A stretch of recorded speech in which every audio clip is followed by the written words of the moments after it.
Hello అండి, నేను మహాలక్ష్మి. వంట అయితే పూర్తి అయిపోయిందండి. ఇవాళ శనివారం కదా, మా ఇంట్లో స్పెషల్ చూద్దాం. అరటికాయ ఫ్రై అండి. కూరటికాయలు ఉంటాయి కదా, అవి అయితే ఫ్రై చేశాను.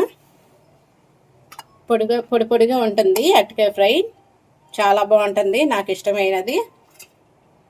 మా ఇంట్లో అందరికీ ఇష్టం ఈ కూర అంటే.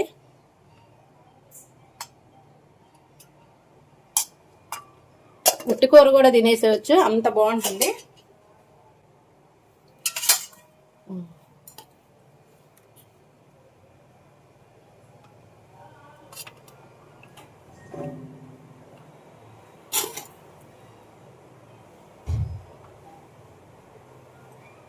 ఓకే,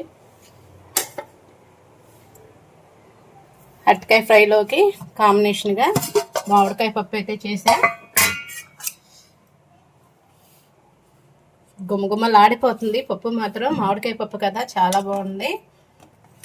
పప్పు ఎప్పుడైనా సరే మామిడికాయ పప్పు చేసుకున్నప్పుడు మరీ పలసగా ఉండకూడదండి, అలా అని మరీ చిక్కగా ఉండకూడదు. ఇలా ఉంటే ఈ మాదిరిగా బాగుంటుంది పప్పు అయితే. అరటికాయ ఫ్రై, మామిడికాయ పప్పు, మామిడికాయ ముక్కలు కనిపిస్తూ ఉండాలి. రెండు కాంబినేషన్ అంతేనండి. ఈ రెండు కూరలు అయితే వండాను. అరటికాయ కూర నేను పొడి పొడిగా ఎలా వండానో వీడియో పెడతాను, షార్ట్ వీడియో చూసేయండి. వీడియో నచ్చితే లైక్ చేయండి. అలాగే మా రెండు ఈ కూరలు ఎలా ఉన్నాయో కామెంట్ బాక్స్లో కామెంట్ పెట్టండి. లైక్ చేయటం మాత్రం మర్చిపోవద్దు.